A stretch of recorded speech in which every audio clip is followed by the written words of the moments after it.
भारत का सबसे बड़ा रोज़गार तो यही है, रील्स देखना, शॉर्ट्स देखना। और वो अपने अपने मोबाइल लेके, कैमरा लेके घूम रहे हैं। कोई कुएं पे चढ़ के शॉर्ट्स बना रहा है, कोई सड़क के बीच में नाच रहा है, कोई लड़की है वो मेट्रो में नाच रही है और अपना बना रही है। तो ये सब कुछ नहीं है, ये उनको भ्रमित रखने का तरीका है। क्योंकि अगर युवा जग गया तो कहेगा बताओ मेरी इतनी दुर्दशा किसने करी। वो क्रांति कर देगा, वो विद्रोह करेगा, वो सड़क पे आ जाएगा, वो रोज़गार मांगेगा, वो एक जीवन स्तर मांगेगा। तो अच्छा है कि उसको डेटा की अफीम चटाए रहो। नशा है, नशा। आप उस ड्रग्स की बात कर रहे हो जो मुंह से ली जाती है, इंजेक्शन से ली जाती है। आज की सबसे बड़ी ड्रग वो है जो आंख और कान से ली जाती है। Data is the drug. Honey Singh का पता है, भगत सिंह का नहीं पता, कबीर सिंह का पता है, अभी वो एनिमल सिंह भी तो एक आया है, उसका भी पता होगा। नमस्ते आचार्य जी, ये मेरा पहला प्रश्न है। आपके बोध प्रत्युषा और वेदांत संहिता से पिछले कुछ महीनों से जुड़ी हुई हूँ और गीता समागम से 1 साल से जुड़ी हुई हूँ। मुझे आज ही मौका मिला है प्रश्न पूछने का। थोड़ा नर्वस हूँ। एक्चुअली मेरा प्रश्न है, जैसे कि 12 जनवरी आ रही है, युवा दिवस है और स्वामी विवेकानंद जी ने युवा जागरण के लिए बहुत कुछ किया है। और हमारे संस्था का भी मैंने देखा है कि पहले एक मोटिव है और इम्पोर्टेंट है जो युवा जागरण। आप लोग भी इसमें काम कर रहे हो। लेकिन मैं जहाँ से बिलोंग करती हूँ, नॉर्थ ईस्ट त्रिपुरा, तो कुछ सालों से देश के बाहर हूँ। पिछले साल मैं गई थी वहाँ पे, तो मैंने देखा कि वहाँ का हाल अभी ऐसा है कि बुक स्टोर्स में हम जाते हैं तो वहाँ पे ऐसे दूसरी किताब तो छोड़ दीजिए, टेक्स्ट बुक्स भी नहीं मिलती हैं। एक बुक खरीदते हैं 3-4 बच्चे, लेकिन उन सबके पास वो लोग स्क्रीन टाइम बहुत ज़्यादा हो गया है बच्चों का, और वो लोग मोस्टली ज़्यादा एक्टिव रहते हैं इंस्टाग्राम, फेसबुक में। वो बुक ज़्यादा नहीं पढ़ते। तो जो स्टोर वाले थे वो मुझसे बोल रहे थे कि आप दूसरे बुक्स यहाँ पर मत ढूंढो, क्योंकि हमारा बिजनेस अभी बहुत ही घाटे में जा रहा है। एक लाइब्रेरी थी हमारे स्टेट में, वो लाइब्रेरी भी अभी बंद होने के कतार में है। और मैंने देखा है कि बहुत सारे बच्चे ड्रग्स एडिक्ट हो रहे हैं हमारे स्टेट में, और 16-17 साल के बच्चे हैं जो ड्रग्स एडिक्शन में जा रहे हैं, क्लब में जा रहे हैं। मैं हॉस्पिटल गई थी वहाँ पर, तो मैंने देखा कि वहाँ पर नॉर्मल पेशेंट से ज़्यादा ड्रग एडिक्ट पेशेंट्स ज़्यादा है। तो ऐसा क्यों हो रहा है कि बुक से ज़्यादा दूर जा रहे हैं बच्चे? इसलिए ये मानसिक विकार है, उनका मानसिक जो प्रॉब्लम हो रहा है वो बुक से दूर जाने की वजह से हो रहा है, या क्या हो रहा है? हाँ, मतलब जब बुक एक होती है तो मैं मान रहा हूँ कि आप किसी अच्छे ऊंचे लेखक की बुक की बात कर रही हैं। तो यहाँ जो तुलना है वो बुक माने किताब और सोशल मीडिया के बीच नहीं है। सवाल ये नहीं है कि बुक वर्सेस इंस्टाग्राम, ऐसे नहीं देखिए इसको। इसको ये देखना है कि बुक माने एक ऊंचा आदमी, ऊंचा लेखक। हम उम्मीद कर रहे हैं कि हम अच्छी किताबों की बात कर रहे हैं। तो बुक का अर्थ होता है एक ऊंचा इंसान, एक ऊंचा इंसान जो अपने शब्दों के माध्यम से, किताब के माध्यम से आप तक पहुंच रहा होता है जब आप उसकी पुस्तक पढ़ती हैं तो। ठीक है, तो बुक माने क्या हुआ? एक ऊंचा आदमी। अगर आप एक किताब पढ़ रहे हो तो आप किसी ऊंचे व्यक्ति की संगत में हो। और इंस्टाग्राम वगैरह का क्या मतलब हुआ? कोई छिछोरा इन्फ्लुएंसर, मोए मोए।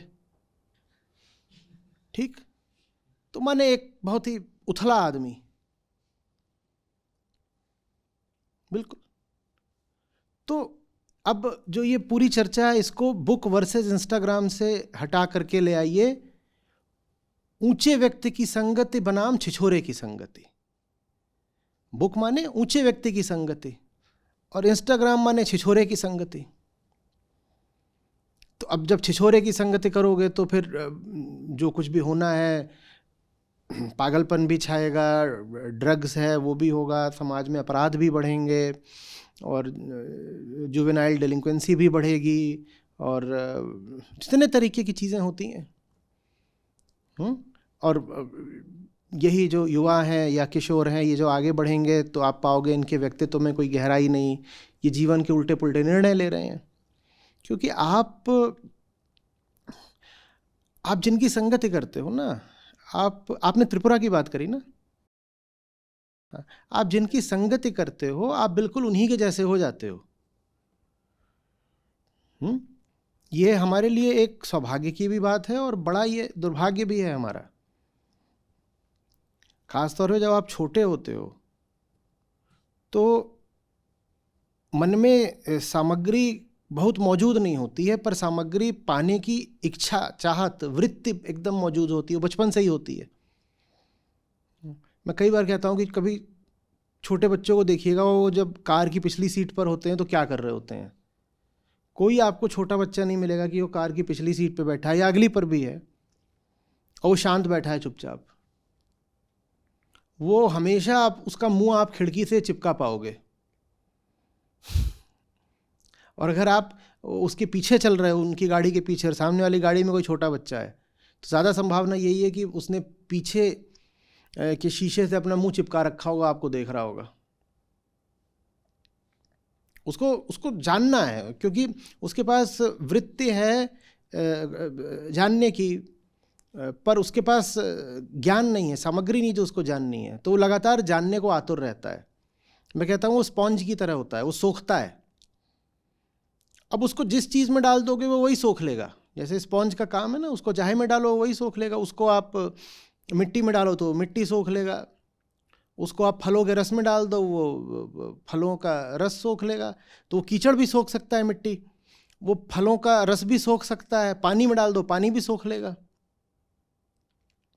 तो एक किशोर का, टीनेजर का या जवान आदमी का जो मन है वो ऐसा होता है, वो कुछ भी सोख सकता है। तो संगति बड़ी महत्वपूर्ण चीज़ बन जाती है कि वो किस चीज़ को सोख रहा है। जिसकी संगत में होगा उसको ही सोख लेगा। वो मिट्टी का तेल भी सोख सकता है, वो जहर भी सोख सकता है। संगति मिल गई थी। अब अगर बुक की बात हो रही है तो बुक हम कह रहे हैं माने ऊंचे आदमी की संगति, और इंस्टाग्राम का मतलब है छिछोरे की संगति। तो छिछोरे के साथ रहेगा तो छिछोरापन ही तो सोखेगा। समस्या सोशल मीडिया में नहीं है। ऐसा नहीं है कि स्क्रीन में, मोबाइल की स्क्रीन में कोई बड़ा पाप आ गया है और एक किताब के पन्नों में बड़ा पुण्य आ गया है। नहीं, ये बात नहीं है। बात यह है कि उन पन्नों पर ज़्यादातर आपको ऊंचे लोग मिलते हैं, क्योंकि अच्छे लेखकों की ही अभी भी किताबें होती हैं। हालांकि आजकल छिछोरे भी किताबें छापने लगे हैं। आप इंस्टाग्राम पर फेमस हो जाओ, उसके बाद आप किताब छाप सकते हो, वो भी किताब बेस्ट सेलर हो जाती है। कुछ भी आप छाप दो, हिट बिट टिट कुछ भी। तो लेकिन फिर भी 99% किताब अभी भी आप पाओगे कि अच्छे लेखकों की ही होती हैं। तो किताब को हम श्रेष्ठ इसलिए कह रहे हैं क्योंकि किताब के माध्यम से आप एक बड़े ऊंचे अच्छे आदमी तक पहुंचते हो। उस अच्छे आदमी तक अगर आप स्क्रीन से पहुंच सकते होते तो हम कहते हैं स्क्रीन भी अच्छी है। और 1% मामलों में ऐसा होता है कि किताब किसी छिछोरे की है और स्क्रीन पर भी कोई ऊंचा आदमी मौजूद है। 1% संभावना दोनों रहती है।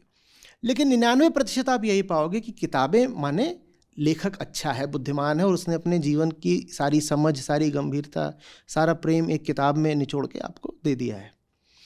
और 99% आप ये पाओगे कि सोशल मीडिया पर जो मौजूद है वो एकदम घना छिछोरा है, और उसने अपनी पूरी ज़िंदगी का कीचड़ अपने वीडियो में या रील में डालकर आपको दे दिया है। 1% सोशल मीडिया पर भी कोई मिल सकता है साफ सुथरा कुछ, और 1% आपको किताब में भी छिछोरा मिल सकता है। उस 1% की हम बात नहीं कर रहे। संगति बहुत बहुत ज़रूरी चीज़ है। अब ये सस्ता डेटा और किताब बिक नहीं रही तो किताब महंगी हो रही है। तो एक तो ऐसे ही पढ़ने का मन नहीं करता है। याद रखिएगा, पढ़ना सिर्फ मनुष्य को आता है, देख और सुन जानवर भी सकते हैं। पढ़ सिर्फ इंसान सकता है, देख और सुन जानवर भी लेते हैं। आप किताब रख दोगे भैंस के आगे तो उसे कुछ नहीं समझ में आएगा, पर भैंस को आप मोए मोए दिखा के नचा सकते हो। मतलब आप नाचोगे, भैंस भी पूंछ तो नचाई देगी अपनी, इतना वो भी समझ जाएगी, क्योंकि देख वो भी सकती है, सुन वो भी सकती है, पर पढ़ नहीं सकती। तो ऐसा इंसान जो सिर्फ देखता हो सुनता हो पर पढ़ता ना हो वो भैंस ही है। भैंस ही जानवर है, वो देख रहा है सुन रहा है, क्या कर रहा है, वीडियो देखता है ऑडियो सुनता है, पढ़ता नहीं है। मनुष्य की विशेषता यही है ना कि वो पढ़ सकता है। जो पढ़े ना उसको हम क्या मानेंगे कि इंसान है, उसको हम यही तो बोलते हैं अनपढ़ जाहिल गंवार, यही सब तो। अब अगर कोई कहने को तो साक्षर हो पर फिर भी पढ़ता ना हो तो वो साक्षर हो गया, शिक्षित तो नहीं है। साक्षर है माने पढ़ना आता है, पढ़ना आता है पर पढ़ता नहीं है, तो ये आदमी अनपढ़ से किस तरह से भिन्न है? ये भी वही है, पागल अनपढ़। वही हम हुए जा रहे हैं, हम जानवर हुए जा रहे हैं। जो किताबें नहीं पढ़ रहा और सोशल मीडिया में घुसा हुआ है वो भैंस बराबर देख रहा है सुन रहा है, और वो भी ऐसे लोगों को देख सुन रहा है जो किसी कीमत के नहीं हैं। आपके जो इन्फ्लुएंसर्स हैं ये आज से अगर 20-30 साल पहले हुए होते तो ये मैं बार बार बोला करता हूँ, वो लोग हैं जो दुनिया में बेरोज़गार घूम रहे होते, जो किसी लायक नहीं थे, और ये गली मोहल्लों के जो आवारा और बिल्कुल निकम्मे लड़के होते हैं वो आज के टॉप इन्फ्लुएंसर बने बैठे हैं। ये जो आज के इन्फ्लुएंसर्स हैं इनको अभी बस कुछ साल पहले आप अपने घरों में ना घुसने देते कि इनकी संगत में मेरा बच्चा खराब हो जाएगा। वो आज नायक बन गए, हीरो बन गए, ऊंचे पायदान पर बैठे हुए हैं, क्योंकि डेटा सस्ता है और इंसान को जानवर बनाना हमेशा ज़्यादा आसान होता है, तो उन्होंने बहुत आसानी से बहुत बड़ी एक आबादी को जानवर बना दिया है। जानवर बनने का मतलब होता है नीचे गिर जाना। किसी इंसान को जानवर बनाना बहुत मुश्किल काम नहीं है, नीचे गिराने की बात है। नीचे आदमी गिर जाता है, गुरुत्वाकर्षण ग्रेविटी की बात है भाई, नीचे गिरना आसान है, ऊंचा उठाना मुश्किल होता है। एक छोटा बच्चा है उसको आप वीडियो दिखाएंगे वो देख लेगा आसानी से, उसको आप किताब की ओर ले जाएंगे उसमें श्रम लगता है, पर उसी श्रम से वो छोटा बच्चा इंसान बनता है। अब जब नीचे गिरने के इतने रास्ते खुल गए हैं, फिसलन भरी इतनी आकर्षक ढलानें उपलब्ध हो गई हैं, तो ऊंचा कौन उठना चाहेगा?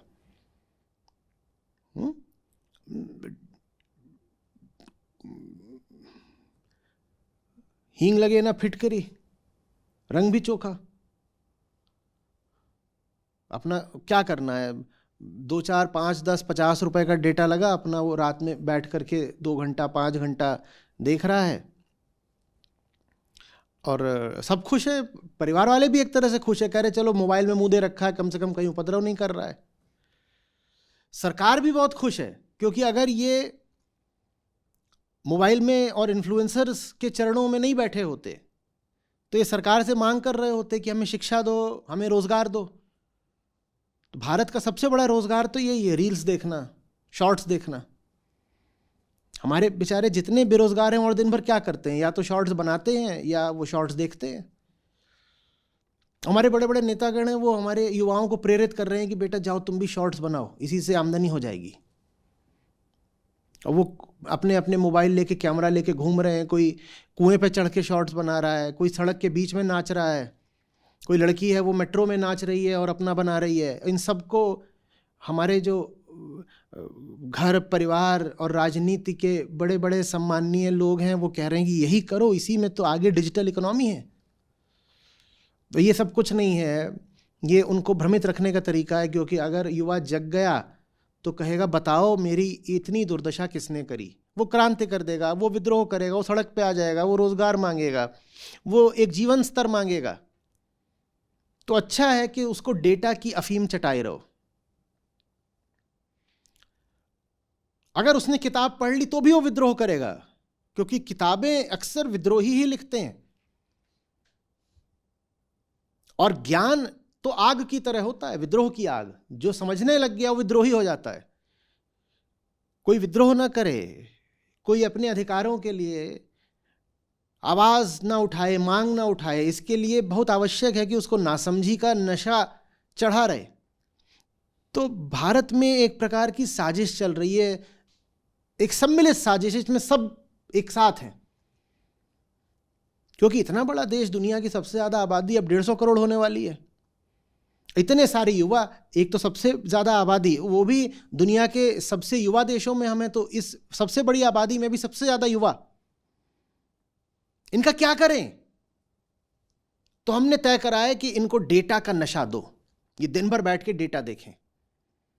मोबाइल में इनको कैमरा दो और ऐप दो ताकि ये डेटा देखा करें दिन रात, कुछ करें नहीं, डेटा देखें बढ़िया से बढ़िया। पहले 240, फिर 360, 720, फिर कितना 1400, 1080, फिर 4K, फिर 8K, अब 32K आएगा। करोगे क्या 32K में? 32K में भी अगर कीचड़ देखोगे तो वो और साफ साफ कीचड़ ही तो दिखेगा, या 32K में देखने से कीचड़ कमल हो जाएगा? क्या हो जाएगा? मुंह ऐसा बिल्कुल हो गया है, मरा हुआ, चुसा हुआ, गिरा हुआ, उसको 32K में फोटो लोगे तो बहुत सुंदर मुंह आ जाएगा क्या? पर यही है, हम किस जिंदगी में जी रहे हैं उसको भुलाना बहुत जरूरी है, क्योंकि हमारी जिंदगी की हालत बहुत खराब है। उसको भुलाने के लिए हमें क्या नशा है? डेटा। डेटा है नशा। आज का डेटा नशा है, नशा। आप ड्रग्स की बात कर रहे हो, कह रहे हो ड्रग्स जैसे बाद में आती है। आप उस ड्रग्स की बात कर रहे हो जो मुंह से ली जाती है, इंजेक्शन से ली जाती है। आज की सबसे बड़ी ड्रग वो है जो आंख और कान से ली जाती है। Data is the drug. इसी डेटा ने किताबों की दुकानें खाली कर दी, इसने लाइब्रेरीज बंद करवा दी। आपको मालूम है युवाओं के आईक्यू का स्तर लगातार गिरता जा रहा है। जाइए पढ़िएगा, कोई बहुत कठिन चीज नहीं होती आईक्यू नापना। वो तो सैम्पलिंग कर ली जाती है, आईक्यू नाप लिया जाता है, उसमें से पता चल जाता है। फ्लिन इफेक्ट और रिवर्स फ्लिन इफेक्ट पढ़िएगा। टेलीविजन से शुरुआत हुई थी और इंटरनेट के आने के बाद वो प्रक्रिया और बढ़ गई है। हर पीढ़ी पिछली पीढ़ी से और ज्यादा बेवकूफ निकल रही है, डम्ब निकल रही है।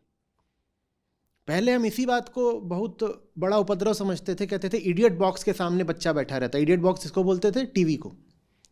वो टीवी तो अब ऐसा लगता है जैसे कि वरदान था बस। आज जो जहर सामने आया है उसके सामने टीवी तो कुछ भी नहीं है, चूरन जैसा है, खट्टा चूरन। असली जहर तो अब सामने आया है, डेटा, मोबाइल की स्क्रीन। हम डम्ब होते जा रहे हैं, हम बिल्कुल बेवकूफ होते जा रहे हैं। हर पीढ़ी पिछली पीढ़ी से, मैं कह रहा हूं, एक पायदान और ज्यादा ऊपर है बेवकूफी में। और ये आंकड़ा है, न्यूमेरिकल फिगर है, मेरी कल्पना नहीं है। मैं किताबों की दुकान पे जाता हूं, एक लेखक होने के नाते मेरा दिल टूट जाता है।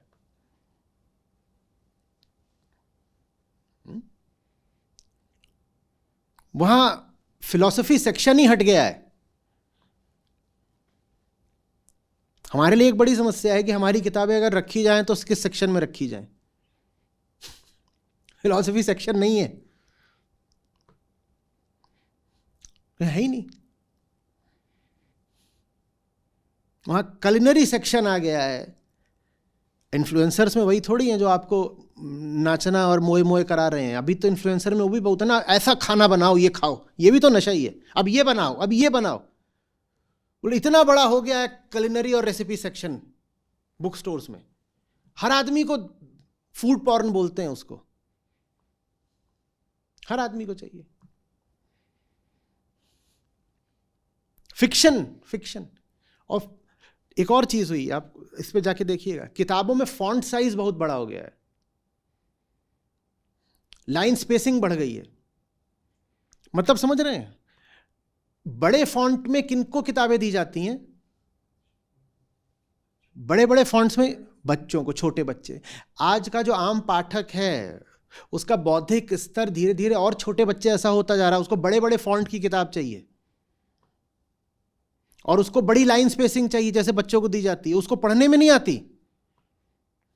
आंख नहीं कमजोर है, जब युवा पाठक है तो आंख तो नहीं कमजोर होगी, पर वो बच्चे जैसा होता जा रहा है। उसको कोई गहरी बात बोल दो, उसके पल्ले नहीं पड़ती। आपको अगर उसको कुछ लिख करके देना है तो लिखिए और फिर उसके पीछे उसकी समरी लिख के दीजिए। बोलिए ये तो हमारा एक अध्याय था और उसके बाद लिखिए सार संक्षेप, समरी। अब बताइए ये कौन सा ज़माना आ गया है जहाँ किताब के अंदर एक और किताब लगानी पड़ती है किताब को समझाने के लिए, कि किताब के साथ किताब की कुंजी भी देनी पड़ती है कि इस किताब को ऐसे समझो, क्योंकि नहीं समझ में आता, पल्ले ही नहीं पड़ता। कोई भी गंभीर बात, गहरी बात या सटल सूक्ष्म बात इस पीढ़ी को समझ में ही आनी बंद हो गई है। इनकी संवेदना के कोमल तंतु, जो सॉफ्ट टिश्यूज होते हैं इंटरनल सेंसिटिव, हमने उनको नष्ट कर दिया इनको ड्रग्स दे दे के, डेटा की ड्रग। अब जो चीज जितनी भोथरी है, ग्रॉस है, उतनी इनको ज्यादा प्रिय लगती है।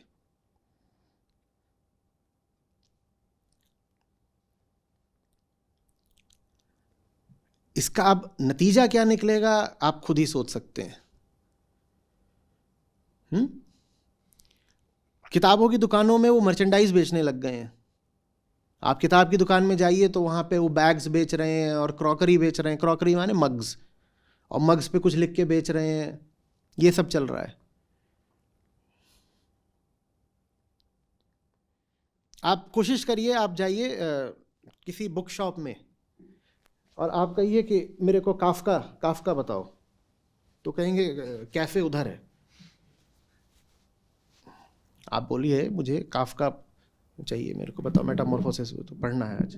उधर है कैफे, उधर है कैफे है।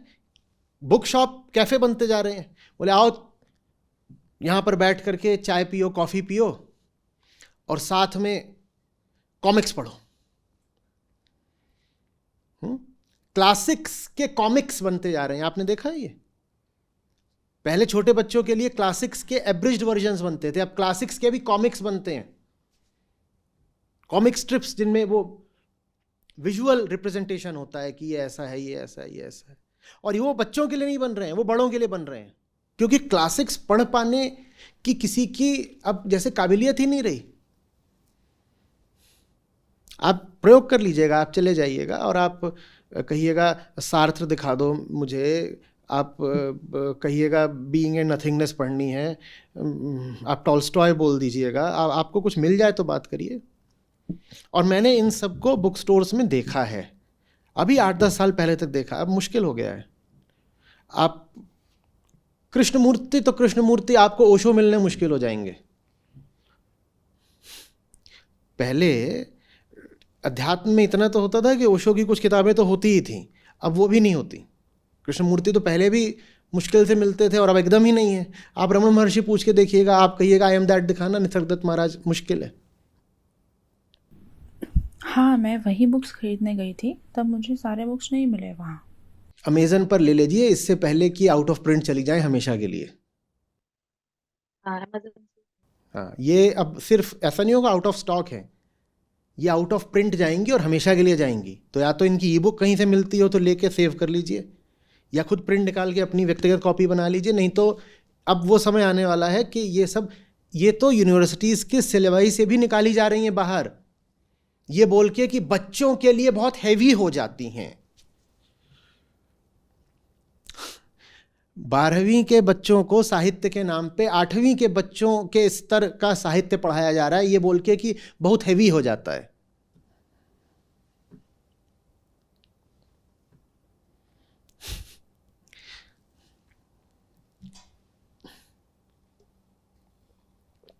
जो ऐसे ऑथर्स थे कि आमतौर पे मिल ही जाया करते थे, क्योंकि वो एक तरह से पॉप कल्चर में भी कुछ अपनी पहुंच रखते थे। उदाहरण के लिए ऑरवेल, आप जाएं आपको एयरपोर्ट पे ऑरवेल मिल जाए ज़रूरी नहीं है, एयरपोर्ट की बुक शॉप पे ऑरवेल ज़रूरी नहीं मिल जाए।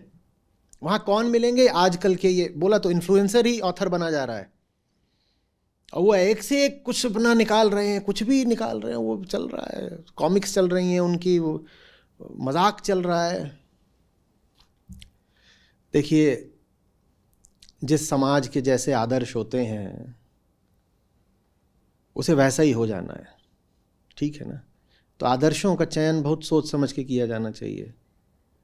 हमारे समाज के आदर्श बहुत गिर चुके हैं, बहुत गिरे किस्म के लोग हमारे आदर्श बन गए हैं, स्क्रीन में भी और स्क्रीन के बाहर भी। तो भविष्य बड़ा गड्ढमड्ड है। आप गीता समागम में हैं तो वहाँ पे पिछले सत्रों में जाइएगा, श्री कृष्ण अर्जुन से बोलते हैं, बेटा अगर तुम ही गड़बड़ करोगे तो जनसाधारण क्या करेगा? क्योंकि नेतृत्व के लोग जो करते हैं, पीछे वाले सब उन्हीं का अनुगमन करने लगते हैं, पीछे पीछे चलने लगते हैं। तो हमने आदर्श ही इतने गड़बड़ लोगों को बना लिया है कि उनके पीछे पीछे आम जनता का पतन तो होना ही है। बहुत सारे तो हमारे वो आदर्श जिनको जेल में होना चाहिए,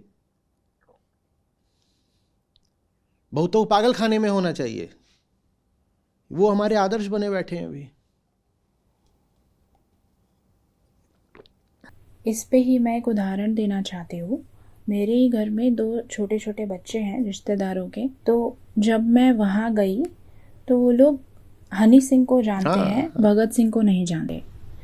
उनसे जब मैंने कबीर सिंह की बात हो रही है, बिल्कुल। हनी सिंह का पता है, भगत सिंह का नहीं पता, कबीर सिंह का पता है, और अभी वो एनिमल सिंह भी तो एक आया है, उसका भी पता होगा। तो ये सब है। अब इसका क्या होना है आप खुद ही सोच लीजिए ना। जो जवान आदमी भगत सिंह से परिचित ना हो, उसकी 2 कौड़ी की जवानी वो कैसे जिएगा? एक भारतीय युवा है जो भगत सिंह का नाम नहीं जानते, जिएगा कैसे? और ज़्यादातर मिलेंगे जो नाम ही भर जानते हैं, जिन्हें नाम पता भी हो, नाम से आगे कुछ नहीं जानते। उनसे आगे और 2-4 बातें पूछो, उन्हें कुछ नहीं पता होगा। और अभी मैं यहाँ पर सुखदेव और बिस्मिल और राजगुरु, यहाँ तो मैं अभी बात ही नहीं कर रहा हूँ। मैं पूछूं कि ज़रा 2-4 वृतांत बताना चंद्रशेखर आज़ाद के जीवन से अजीब। और ये हमारे सबसे प्रख्यात क्रांतिकारी हैं, अभी इनकी बात हो रही है। वो जिनका नाम ज़रा कम है उनकी तो अभी हम बात भी नहीं कर रहे। अभी हम उनकी बात कर रहे हैं जो सबसे पहली कतार के अग्रणी नाम है, उनका भी नहीं पता होगा। और जिनके नाम पता है आपको धक्का लग जाएगा, आप खौफ में आ जाओगे कि कैसे कैसे लोगों के नाम आज के जवान लोगों को पता है।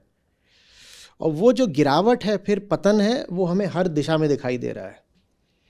शिक्षा, संबंध, कला, साहित्य, राजनीति, धर्म, हर चीज़ में जो पतन है, वो ऊंचों की संगत नहीं करोगे तो हर चीज़ जाएगी ना नरक में, पतन में जा रही है हर चीज़।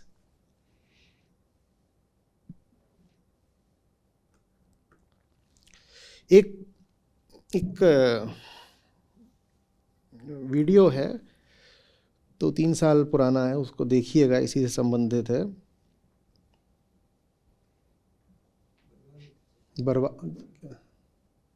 बर्बाद में क्या, कौन बर्बाद कर रहा मेरे देश की युवा ताकत को? कौन बर्बाद कर रहा मेरे देश की युवा ताकत को?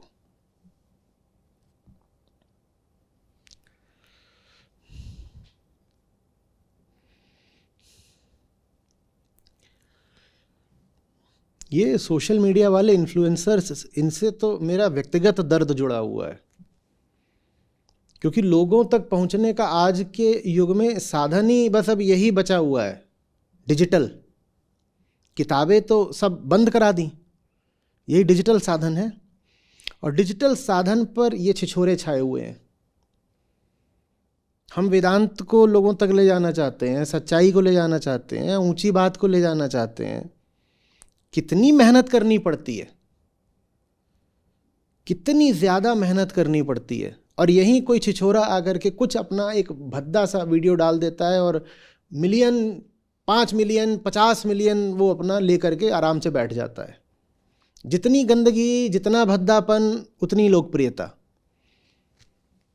और वो भद्दापन यही नहीं कि उसमें बस कुछ अंट शंट नाच रहा है कि वो मोए मोए और ये सब, वो कुछ भी हो सकता है। भद्दापन धर्म के नाम पर हो सकता है, भद्दापन राजनीति का हो सकता है, भद्दापन दृष्टिकोण का हो सकता है।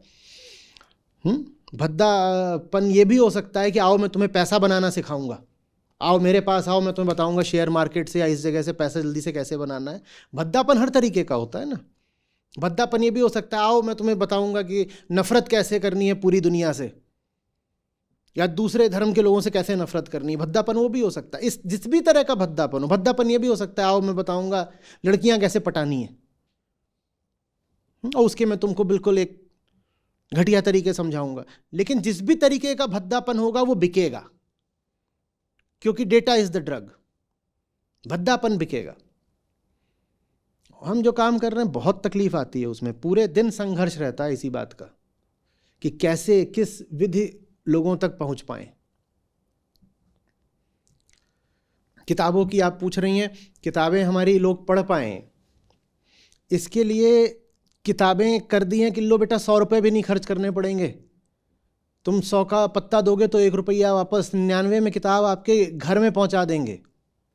तो भी किताबें आप पढ़ें, इसके लिए बड़ी हमें मशक्कत करनी पड़ती है। हम एक तरह से लोगों को घूस दे रहे हैं, हम कह रहे हैं देखो तुम पढ़ लो, एकदम सस्ती दे देंगे, बस तू पढ़ ले, तेरे हाथ जोड़ता हूं तू पढ़ ले। वो तब भी पढ़ने को तैयार नहीं, वो कह रहा है जरा ये देखने दो, इन्फ्लुएंसर। ई बुक कभी 51 की, कभी 21 की, कभी 11 की कर देते हैं। आजकल कितनी की हैं अधिकांश ई बुक्स? 11 रुपए 21 रुपए की ई बुक्स कर रखी हैं कि लगभग मुफ्त में दे रहे हैं, पढ़ लो। वो तब भी नहीं, हम कह रहे तुम्हें स्क्रीन पर ही देखना है तो स्क्रीन पर ई बुक देख लो, और लगभग मुफ्त में दे रहे हैं, पढ़ लो। 11 रुपए की है, वो तब भी नहीं देखेगा। वो देखेगा कि वो फलाना है, वो बाजार में नाच रहा है, मजा आ गया, 18 मिलियन लाइक्स, क्योंकि वो बाजार में नाच रहा है। या कोई भद्दा भजन बना दिया जाएगा किसी फिल्मी पुराने गाने की तर्ज पे, तो उस पर आ जाएंगे करोड़ों लोग देखने के लिए। अभी पूरे दिन पुराना एक गाना है, दिल के अरमा आंसुओं पे बह गए, उसकी धुन पर भजन बजता रहा और बजता ही रहा, और मुझे समझ में नहीं आया कैसे बज सकता है यहीं नीचे। और ये भजन कहीं यूट्यूब वगैरह से ही उठाया गया होगा, इसको करोड़ों लोग पसंद कर रहे होंगे। तुम्हारे पास कुछ भी मौलिक नहीं है, अपना नहीं है क्या? अध्यात्म का तो अर्थ होता है, भजने का तो अर्थ होता है उसको पा लेना जो एकदम अनूठा है, न्यारा है, मौलिक है, ओरिजिनल है, ऑथेंटिक है। और तुम्हें गाने की धुन भी उठानी पड़ रही है किसी पुरानी फिल्म से, तो ये तुम्हारा कौन सा अध्यात्म है, कौन सा भजन है? और इतने लोग झूम कैसे रहे इस भजन पे? हर चीज नकली, हर चीज सतही, पता नहीं कौन सी दुनिया में हम प्रवेश कर रहे हैं।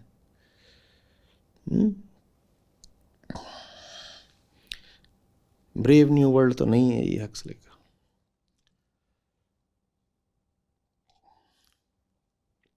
मैं बोल रही थी कि जैसे कि युवा दिवस आ रहा है, तो आप युवाओं के लिए और माता पिताओं के लिए कोई संदेश देना चाहें तो?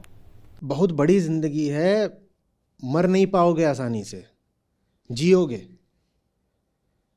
हाँ, और तुम्हारी समस्या ये रहेगी कि बहुत बड़ी जिंदगी है और जीनी है। कोई बूढ़ा हो गया हो, 80 साल का हो, उसको तो फिर भी राहत है कि एक आध साल में टपक जाना है। तुमको तो बेटा जीना है, तुम अभी 15 के हो, 20 के हो, 25 के हो, 30 के हो, तुम्हें भी बहुत जीना है। कैसे जियोगे? ये जो तुमने अपनी हालत कर ली है अंदरूनी, तुम जियोगे कैसे? तुम्हारी हालत देख के मुझे खौफ हो जाता है, और तुम कितने नशे में हो कि तुम्हें कोई फर्क नहीं पड़ रहा।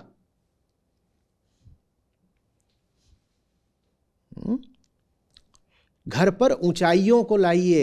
Have a taste for greatness. ये जो ग्रेट शब्द है, ये हमारे व्याकरण से ही बाहर चला गया है। ग्रेटनेस, महानता, महानता आउट ऑफ फैशन हो गई है। कभी देखा है ट्विटर पे ट्रेंडिंग करते हुए ग्रेटनेस को? नहीं करती ना।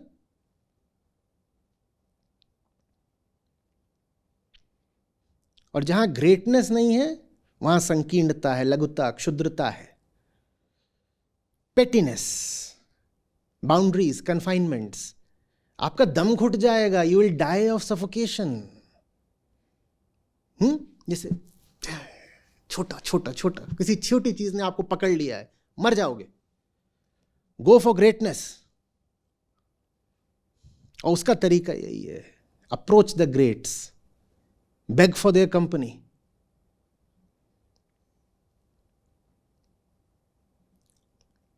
और बेग फॉर देयर कंपनी माने ये नहीं कि जा करके कहीं ईमेल भेज रहे हो, मैं किताबों की ही बात कर रहा हूं।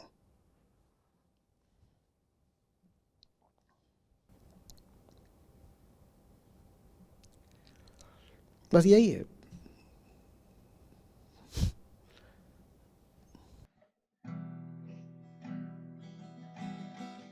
जो तू पड़ा है फंद में, निकसेगा कब अंद। जो तू पड़ा है फंद में, निकसेगा कब अंद।